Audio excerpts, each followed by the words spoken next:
de euros para dois grandes projetos científicos com potencial para grandes avanços em muitas áreas, da saúde à informática. O Futuro Hoje foi conhecer os investigadores portugueses ligados a estes dois projetos.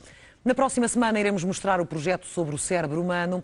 Hoje, o Lourenço Medeiros dá a conhecer um material que ainda não está em grande parte dos dicionários: o grafeno.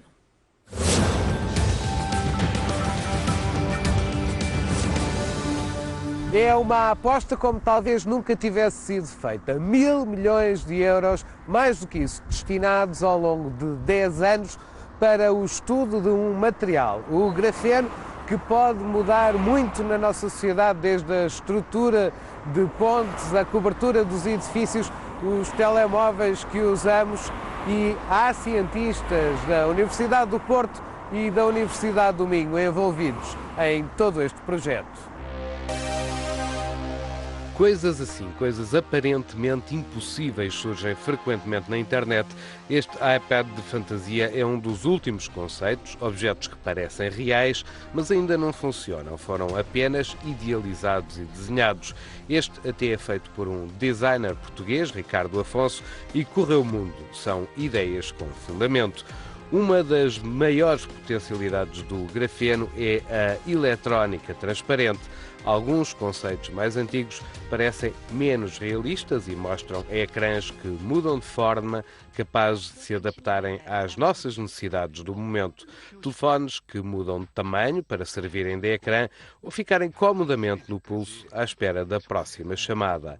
E não é apenas ficção científica. É possível, aliás, é um dos pacotes de investigação neste projeto que foi agora anunciado, que será financiado pela União Europeia, é precisamente a chamada eletrónica flexível.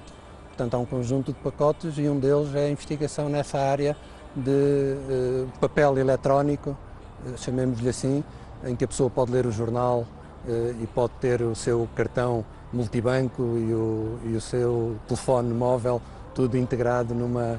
Claro que estamos longe dessa realidade, mas é uma promessa que o material contém em si. O professor Nuno Pérez, da Universidade do Minho, e o professor João Lopes dos Santos, da Universidade do Porto, são dois portugueses que viram antes dos outros. Dois especialistas em física dos materiais, estudam grafeno desde o início e raramente o veem assim. Aquela coisa que parece apenas uma película de sujidade ao microscópio são, de facto, camadas de grafeno sobre vidro. Nós somos um grupo que faz modelação física teórica, não fazemos grafeno. O grupo do professor André Geim e do Kostya Novoselov é um grupo experimental e a maior parte dos trabalhos resultam de os colaboradores do nosso grupo fazerem modelização, fazerem interpretação, fazerem cálculos para explicar resultados obtidos no grupo do professor Geim. E ele, de facto, mostrou grande confiança em nós e isso honra-nos muito. E não é para menos. Os investigadores portugueses têm percursos impressionantes e as suas carreiras ficarão sempre ligadas a André Geim e Konstantin Novoselov, os prémios Nobel da Física em 2010 com quem trabalham. Geim e Novoselov descobriram o grafeno. Desde 1859 que se sabe que o grafeno deveria existir, mas só em 2004 foi possível isolar este material que tantos rios de dinheiro e tanto entusiasmo provoca entre os cientistas. Foi com grafite, isto é um lápis de grafite, e um bocado de fita cola mesmo. Foi com um cristal de grafite pura, não com um lápis, que os cientistas perceberam que ao limpar o material com a fita cola havia um depósito. Começaram a desconfiar que aqui poderia haver alguma coisa. Limparam a fita cola com outro pedaço de fita cola e assim foram diminuindo as camadas de grafite até que ficou apenas uma película que se diz bidimensional porque tem um átomo de espessura, estava descoberto o grafeno. E porque é Tão importante, o grafeno é o primeiro material considerado bidimensional, uma placa de apenas um átomo de espessura, flexível e muito mais forte que o aço, incrivelmente leve e com propriedades elétricas surpreendentes.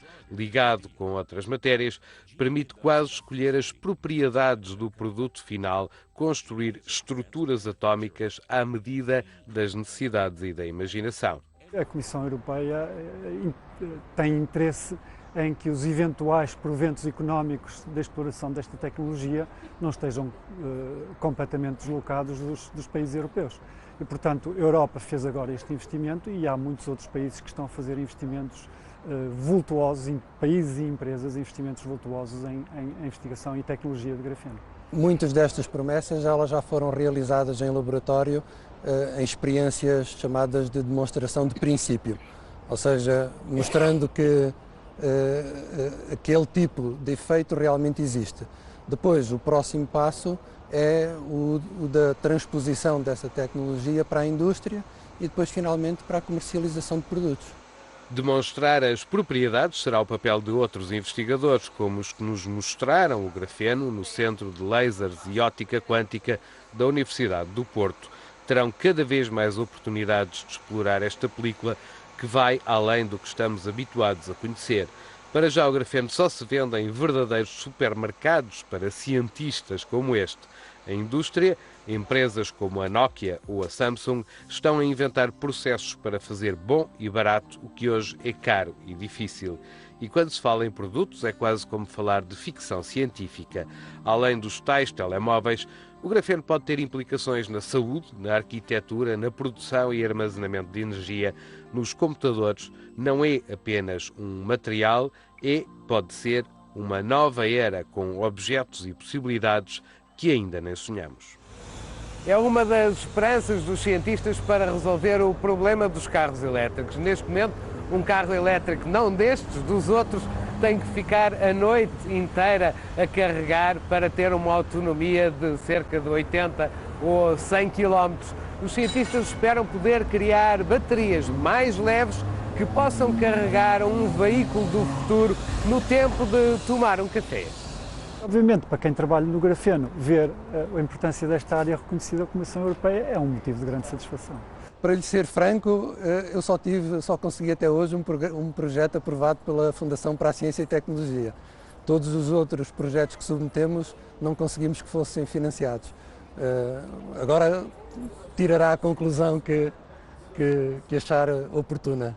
Mas não há qualquer azedume relativamente à situação que nós vivemos. Nós temos continuado a trabalhar, somos teóricos, não temos grandes necessidades, temos continuado a produzir doutoramentos nesta área, portanto, mesmo sem mais apoios. Esta é uma área em que um dia ou dois na publicação de resultados pode fazer toda a diferença e os cientistas portugueses estão a competir com centenas de 29 países europeus. A Comissão Europeia decidiu destinar mais de 2 mil milhões de euros para o projeto do grafeno, metade, e outra metade para um grande projeto sobre o cérebro humano. Se parece que vimos muita coisa nos últimos anos, de certeza que nos próximos 10 vamos ver ainda muito mais.